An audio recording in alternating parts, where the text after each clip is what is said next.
அனுபவிக்கும் சோகம். காந்தியார் அத்தருணத்தில் அத்தனை திறத்துடன் இருக்க வேண்டிய இடத்தில் இருந்தவர். அந்த மாதிரி வாய்ப்பு இல்லாமல் நிறைய பேர் இருக்கிறார்கள் இந்தியாவில். Gandhi is not inimitable, he is imitable.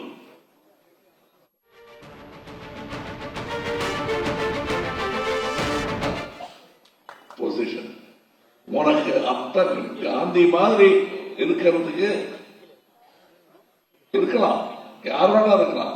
ஆனா அதுக்கான வீரமும் நேர்மையும் உன்னிடம் இருக்கிறதா என்ற கேள்வியை நான் என்னை கேட்டுக்கொண்டவன். அந்த வீரத்தையும் நேர்மையும் அன்றாடம் வளர்த்து கொண்டிருப்பவன் தான்.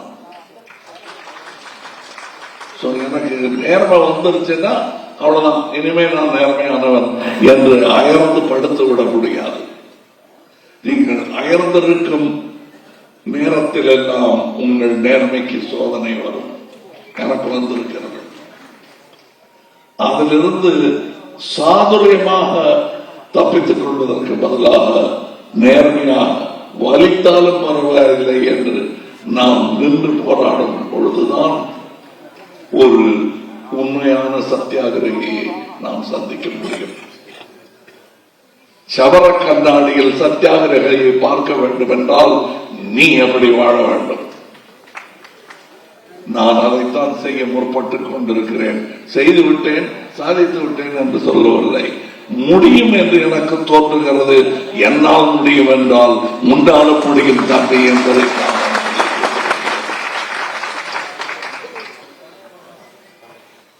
நீ எல்லாம் எங்க அரசியலுக்கு வர்றீங்க? வேணாங்க, நல்லா வராதுங்க, அது சரி வராது. ஏன்? அதுக்கு ஒரு மாதிரி மூளை வரணுங்க.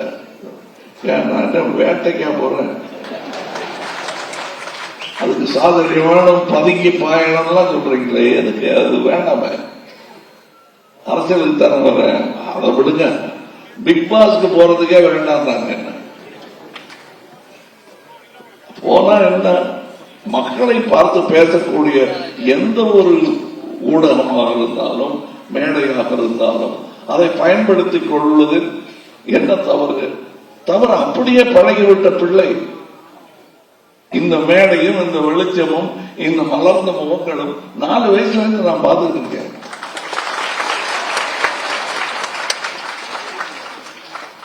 இது அடிக்ஷன் கிடையாது. இதுதான் என் வாழ்முறை,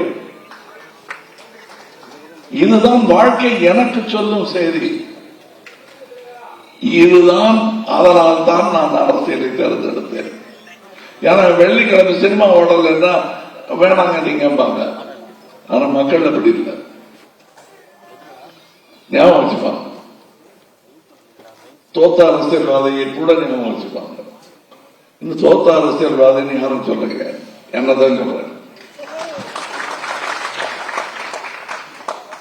அது தோத்தங்கிறது ஒரு பர்மனன்ட் பொசிஷன் இல்ல. பிரைம் மினிஸ்டர்ங்கிறதும் பர்மனன்ட் பொசிஷன் இல்லை.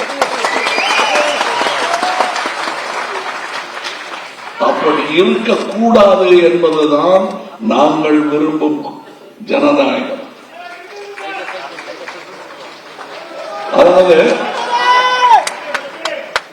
அதாவது இப்ப நாம் லிஸ்ட் போட்டு பேசல, என் மனசு உள்ள கிடக்கைகளை எல்லாம் உங்களிடம் பேசுகிறேன். தைரியமாக பேசலாம். என் சாயலில் பல மரங்கள் இங்கே இருக்கின்றன, அந்த தைரியத்தில் பேசுகிறேன். ஒரே நாடு ஒரே தேர்தல் என்றெல்லாம் சொல்வது என்பதை உங்களுக்கு புரிய வைப்பதற்காக நான் சிறிய உதாரணங்களுடன் பேச வேண்டியிருக்கிறது. இல்லை என்றால் அது தவறு என்பது உலக அரசியலுக்கே தெரியும். ஏனால் அந்த தவற்றை செய்து பார்த்து விட்டது இந்த உலகம். அதை செய்து பார்த்து இது எவ்வளவு பெரிய கொடுமை என்பதை உணர்ந்து அந்த வடுக்கள் இன்னமும் உலகெங்கிலும், ஐரோப்பாவிலும் ரஷ்யாவிலும் பல இடங்களிலும் அந்த வடுக்கள் இருக்கின்றன. இந்தியாவிற்கு அது தேவையில்லை, தேவைப்படாது என்பது என் கருத்து. ஒரு உதாரணத்துக்கு சொல்லுவோம், ஒரு 15லயோ 14லயோ எல்லா நாடு பூரா ஒரே தேர்தல் அப்படின்னு வச்சிருந்தா இன்னைக்கு இந்தியாவின் கதி என்ன? ஒரே ஸ்வீப்பா குடுமையை கொட்டு கத்தா கீரை கட்டா எடுத்திருக்க மாட்டாங்க கையில. அதுக்கப்புறம் ஒரு பெயரை சொல்லி ஒரு திருநாமம் தானே உரைக்கப்படுவீங்க. அப்படிப்பட்ட ஒரு டிக்டேட்டர்ஷிப்பில் வாழ்ந்து கொண்டிருப்போம். இந்த மைக்கில் நான் பேச முடியாது. அதிலிருந்து தப்பித்தோம் என்பது உங்களுக்கு புரிய வேண்டும். கோவிடை விட கொடுமையான ஒரு நோயிலிருந்து தப்பித்து வாழ்ந்து கொண்டிருக்கிறோம். அதனால என்னங்க, ஒரு சீரா எல்லாம் நடக்கட்டும்ங்கிறதுக்காக தானே சொல்றாங்க இந்த மாதிரி எல்லாம் ஒரே மாதிரி இருக்கணும்னு. அதை செஞ்சு பாருங்க எக்ஸ்பெரிமெண்டா. எல்லா டிராபிக் லைட்டும் ஒரே நேரத்தில் பச்சை ஏறிடுமே. ஏன் மாத்தி மாத்தி ஒரு இடத்தை நிறுத்தி பிடிச்சுக்கிட்டு இன்னொரு இடத்துக்கு வழிவிட்டு அதுக்கப்புறம் இந்த டிராபிக்க போகணும்னு சொல்லி அதுக்கு பின்னாடி இருக்கிறத நிறுத்தி வைக்கிறதுக்கு காரணம் யோசிக்க டைம் வேணும். எல்லாரும் அவசரத்தில் இருப்பாங்க. அந்த யோசிக்கும் நேரத்தை வாக்காளருக்கு கொடுக்க வேண்டும். ஏன் ஆட்சி பீடத்தில் அமர்பவர்களுக்கு கூட யோசிக்கும் நேரம் கொடுக்க வேண்டும். அடுத்த 5 வருஷத்துக்கு இதை செஞ்சாதான் அங்க வழி விடுவாங்கிற பயம் வேண்டும் அவர்களுக்கு. எந்த ஆட்சியாளர் சொல்றீங்க? எந்த ஆட்சியாளரையும் சொல்லுகிறேன். இப்பொழுது இருப்பவர்களையும் சொல்லுகிறேன், அப்போது இருந்தவர்களையும் சொல்லுகிறேன், இனி வரப்போவர்களையும் சொல்லுகிறேன். இது யாருக்கும் விடும் சவால் அல்ல. இருக்க வேண்டும் என் ஆசை. இது சவால் அல்ல. இந்த பீடம் நிரந்தரமாக அமர முடியாத அசௌகரியமான பீடமாகத்தான் இருக்க வேண்டும். இது 5 வருடத்திற்கு ஒரு தடவை பூகம்பத்திற்கு ஆளாக வேண்டும். அடுத்த முறையும் நாம் தான் அந்த ஆளை அந்த தூக்கி உட்கார வைக்கணும். அது நீயாக இருக்கலாம், நானாக இருக்கலாம். அவ்வளவு கிளியரா இருக்கணும். அதுதான் ஜனநாயகம். ஜனநாயகம் என்பது பேங்க் வால்டர் ஹார்வர்ட்ல பேசும்போது சொன்னதே தான் இங்கே சொல்றேன். பேங்க் வால்டர் வச்ச தங்க கட்டி மாதிரி ஒரு 5 வருஷம் கழிச்சு வந்து திறந்து பார்த்தா அப்படியே கட்டியா இருக்கணும்னு நினைக்க கூடாது. அன்றாடம் நம் உடல் பேணுவதை மாதிரி நம் ஜனநாயகத்தில் காக்க வேண்டும். அதன் வீரர்கள் அதற்கான சோதனை வந்து கொண்டே இருக்கும். இப்படி மாத்தி போட்டு போப்பாங்க, அப்படி மாத்தி போட்டு போவாங்க. அந்த விளையாட்டுகள் நடந்துகிட்டு இருக்காங்க.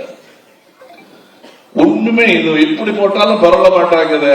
இந்த அம்பேத்கரும் காந்தியும் நேருவும் பண்ணி வச்சுட்டு போன வேலை எப்படி போட்டாலும் பெறல மாட்டாங்குது. இந்த அமைப்பு திட்டம் மாற மாட்டாங்குது. என்ன எப்படி புரட்டி போடுறது? வரிய போடு, பயந்து அப்பவாது செய்வாங்க. அதையும் பண்றாங்க. நாம பாருங்க, நேர்மையாளர்கள் இந்தியாவிலேயே நேர்மையாளர்களில் ஒரு சொன்னா அது தமிழ்நாடு. ஏன்னா வரிய ஒழுங்க அதுல மூத்தானா அந்த அண்ணனின் கௌரவத்துடன் நான் சொல்லுகிறேன். என் தம்பிகள் நேர்மையானவர்கள். அதற்கு நீங்கள் அவரை மதிப்பதற்கு பதிலாக தண்டனை கொடுக்க பார்க்கிறீர்கள்.